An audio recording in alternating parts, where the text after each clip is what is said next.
আসসালামু আলাইকুম, আশা করি আপনারা সবাই অনেক ভালো আছেন। 11,990 টাকায় 50 মেগাপিক্সেলের ডুয়েল ক্যামেরা সহ এই মুহূর্তে সবচাইতে ফাস্টেস্ট মেমোরি UMCP5, যা অনেকটা UFS 3.1 এর মতো স্টোরেজ টাইপ দিয়ে সিম্ফনি নিয়ে আসলো তাদের নতুন একটি ফোন সিম্ফনি Z60 প্লাস। এই মোবাইলটি প্রাইস বিবেচনায় মার্কেট কাঁপানো স্পেসিফিকেশন দিয়ে এই ফোনটি বেশ কিছুদিন ধরে আমাদের কাছে রয়েছে। সো ফোনটি লঞ্চ হওয়ার পর আজকে আপনাদের কাছে রিভিউ ভিডিও নিয়ে এসেছি, বাট এই ফোনটা ইউজ করতে যে আমাদের কাছে কেমন লেগেছে, আমাদের এক্সপিরিয়েন্সটা কেমন ছিল, তো সব কিছুই আপনাদের কাছে তুলে ধরবো। সো চলুন তাহলে দেরি না করে শুরু করা যাক।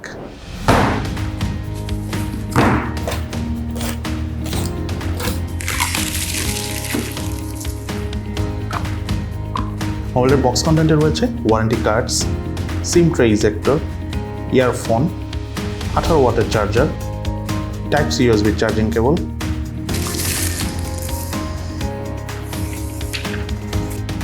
এবং সিম্ফনি Z60 প্লাস মোবাইলটি।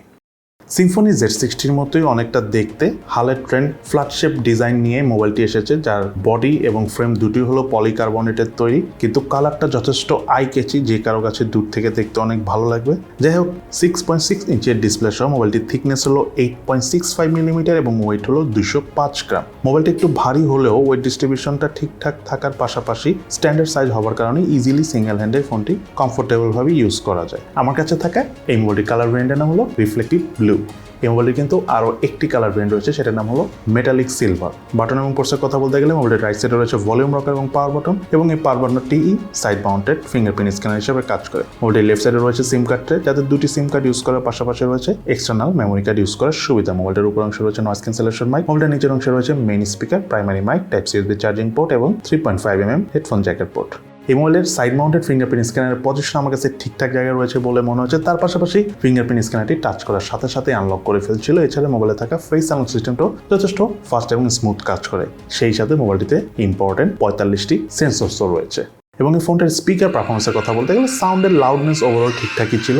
সাউন্ডের বেস বলেন, ক্রিস্পিনেস বলেন, সেটাও মোটামুটি প্রাইস বিবেচনায় ব্যালেন্সড পেয়েছি। তাছাড়া মোবাইলটির ফুল ভলিউমের সাউন্ড থেকে আমরা কিছুটা ডিস্টরশনে দেখা পেয়েছি, বাট ওভারঅল প্রাইস বিবেচনায় ফোনটার স্পিকার পারফরমেন্স আমাদের কাছে ঠিকঠাকই লেগেছে। অপারেটিং সিস্টেম হিসেবে মোবাইলটি রয়েছিল Android 12 ভার্সন।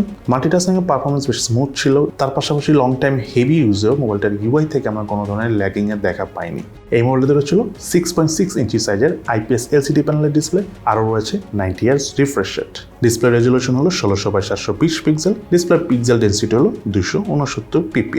আউটডোরে সানলাইট কন্ডিশনে মোবাইলটি ইউজ করতে যে আমরা স্লাইটলি লো ব্রাইটনেস জনিত প্রবলেম ফেস করছি, যেটা অবশ্য প্রাইস বিবেচনা ফোন হিসেবে ঠিকঠাকই আছে। অপরদিকে ফোনটি দিয়ে আমরা যখন আউটডোরের ছবি তুলেছি তখন আবার কোনো ধরনের কোনো লো ব্রাইটনেস জনিত প্রবলেম ফেস করিনি। ডিসপ্লে চিন এবং ভেজেল এরিয়ার কথা বলতে গেলে প্রাইস বিবেচনায় আমাদের কাছে ঠিকঠাকই লেগেছে। সেই সাথে ডিসপ্লে ঠিক উপরে সেন্টারে রয়েছে 5 হোল সেলফি ক্যামেরা। এছাড়াও মোবাইলটিতে রয়েছে ওয়াইড ব্যান্ড L3S সাপোর্ট।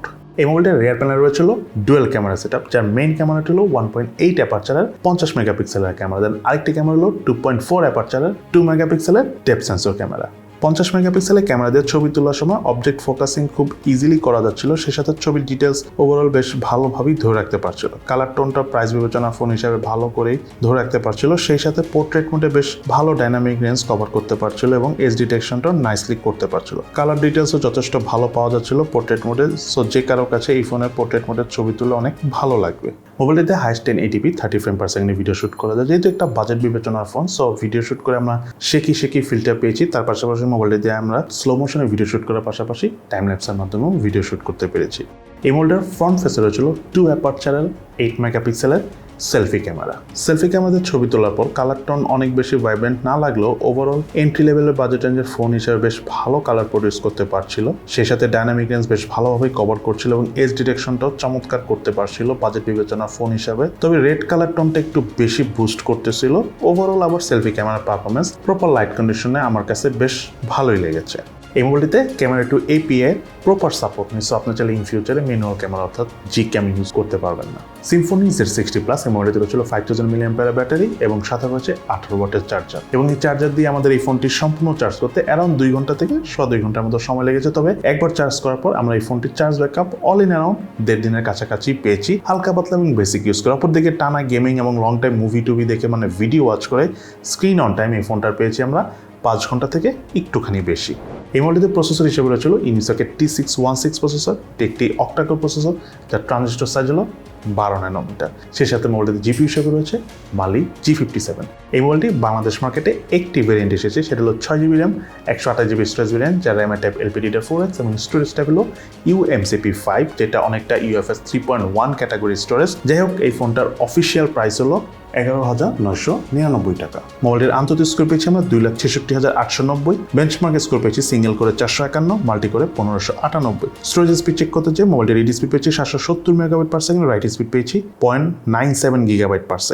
এই ফোনটার গেমিং পারফরমেন্সের কথা বলতে গেলে এই মোবাইলটিতে আমরা PUBG গেমসটা প্লে করেছি, খুবই স্মুথ পারফরমেন্স পেয়েছি, ইভেন অনেক ভালো পারফরমেন্সই পেয়েছি, কারণ কোনো ধরনের কোনো ল্যাগিংয়ের দেখা পাইনি। HD গ্রাফিক্সে হাই ফ্রেম রেটে খেলতে পেরেছি, যথেষ্ট স্মুথ লেগেছে। তার পাশাপাশি এই ফোনটাতে আমরা ফ্রি ফায়ার গেমসটা খেলেছি, একদম লং টাইম গেম প্লে করেছি, একেবারেই কোনো ল্যাগিংয়ের দেখা পাইনি। আপনাদের কাছেও মোবাইলটা দিয়ে ফ্রি ফায়ার গেমস খেলে অনেক ভালো লাগবে। তার পাশাপাশি এই ফোনটাতে আমরা কল অফ ডিউটি গেমসটা খেলেছি, যদিও গ্রাফিক্স অনেক বেশি সাপোর্ট করে না এই ফোনে কল অফ ডিউটি খেলার সময়, but gaming performance buttery smooth ছিল। সেই সাথে ফোনটাতে আমরা অ্যাশফান গেমসটা খেলেছি, এটাও খুব স্মুথলি প্লে করতে পেরেছি, যদিও কালার টোনটা আমার কাছে খুব একটা ভাইব্রেন্ট মনে হয় নাই অ্যাশফান গেমসটা খেলার সময়, বাট গেমিং পারফরমেন্স গুড ছিল। তার পাশাপাশি ফোনটাতে আমরা ফুটবল গেমসটা খেলেছি, অনেক স্মুথ পারফরমেন্স ছিল, অনেক ভালো লেগেছে এবং আমরা অনেকগুলো ম্যাচে আমরা ফুটবলে খেলেছি এই ফোনটাতে। দেন যে কথাটা না বললেন না, ফোনটার হিটিংয়ের কথা বলতে গেলে ফোনটাতে যখন আমরা লং টাইম গেম প্লে করি তখন কিছুটা হিট হয়। তার পাশাপাশি যদি নেটওয়ার্ক একটু উইক থাকে বা দেখা গেল আমি সিমের ডাটা দিয়ে ফোনের ইন্টারনেট ইউজ করতেছি, তখন এই ফোনের রিয়ার প্যানেলে স্লাইটলি হিট হয়, তবে সেটাকে কিছুক্ষণ সময় দিলে আবার আগের মতো ঠান্ডাও হয়ে যায়।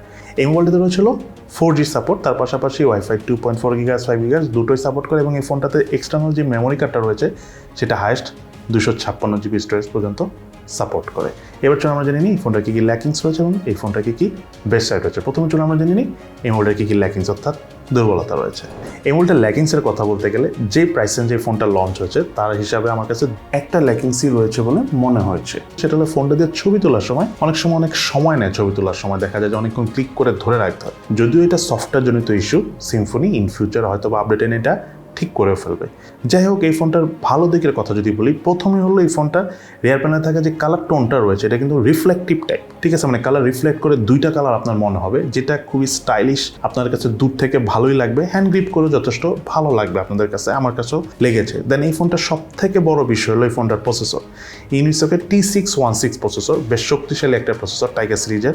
তার পাশাপাশি এই ফোনটাতে যে স্টোরেজটা ইউজ করেছে এটা আসলে যেটা না বললেই নয়, সিম্ফনিকে থামস আপ দেওয়ার জন্য, কারণ এই যে স্টোরেজ টাইপটা রয়েছে UMCP5 এটা কিন্তু অনেকটা UFS 3.1 ক্যাটাগরি স্টোরেজের মতো। আপনারা যদি বিলিভ না করেন গুগলে সার্চ করলে এটা দেখতে পাবেন যে এটা কতটা ভালো স্টোরেজ, এবং সিম্ফনি বাংলাদেশের প্রথম বাজেট রেঞ্জের, তাও আবার এন্ট্রি লেভেল বাজেট রেঞ্জের ফোনে নিয়ে আসলো, যার জন্য সিম্ফনিকে অবশ্যই থামস আপ জানাবো। তার পাশাপাশি এটাতে কিন্তু নয়েজ ক্যান্সেলেশন মাইক রয়েছে। আরেকটা বিষয় হলো গেমিংয়ের কথা বলতে যেটা বলতে চাচ্ছিলাম, এটাতে গেমিং কিন্তু যথেষ্ট স্মুথ, 6GB র্যাম, আর একটু আগে তো বললাম যে UMCP5 ক্যাটাগরি স্টোরেজ থাকার কারণে ওভারঅল কম্বাইন্ড হয়ে বেশ ভালো পারফরমেন্স পাওয়া যায়। আপনারা আমাদের গেমিং সেকশন থেকে গেমিং পারফরমেন্স দেখে নিন, আপনাদের ক্লিয়ার ধারণা হয়ে যাবে। দেন এই ফোনটার ক্যামেরা পারফরমেন্সও কিন্তু খুবই ভালো, স্পেশালি রিয়ার প্যানেলে পোর্ট্রেট ফোন যদি ছবি তুলেন, এটা যে ডাইনামিক রেঞ্জ রয়েছে, তার পাশাপাশি যে স্মুথ এজ ডিটেকশন আমরা পেয়েছি, বাজেট বিবেচনা খুব কম ফোনে এত ভালো ক্যামেরা পারফরমেন্স পাওয়া যায়, তার মধ্যে এই ফোনটাতে পেয়েছি। যদিও একটা ইস্যুস রয়েছে যেটা আমি একটু আগে বলেছি, যে ছবি ক্লিক করলে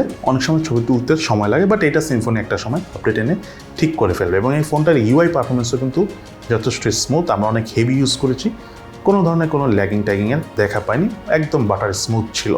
এবং সর্বশেষ যে কথাটা না বললি না, এই ফোনটা আসলে কাদের জন্য কেনা উচিত হবে?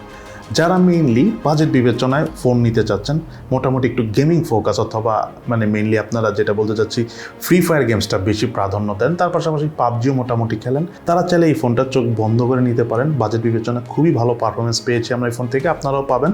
তার পাশাপাশি যারা টুকটাক পোর্ট্রেট মোডের ছবি তোলেন তাদের কাছে অনেক ভালো লাগবে, এবং সেই সাথে যারা মোটামুটি একটা ভালো চার্জ ব্যাকআপ চাচ্ছেন তাদের জন্য এইটা একটা ওভারঅল সব দিক বিবেচনা একটা আদর্শ চয়েস। সো এই হলো আমাদের সিম্ফনি Z60 প্লাস, এই মোবাইলটির ওভারঅল সব কিছু মিলিয়ে একটা আমাদের ইন ডিটেলস রিভিউ। আপনাদের কাছে কেমন লাগলো এই ফোনটি সেটা কিন্তু অবশ্যই ভিডিও নিচে কমেন্টস করে জানাবেন। সো সবাই ভালো থাকেন, সুস্থ থাকেন, ইনশাল্লাহ দেখা হবে ফিউচারে।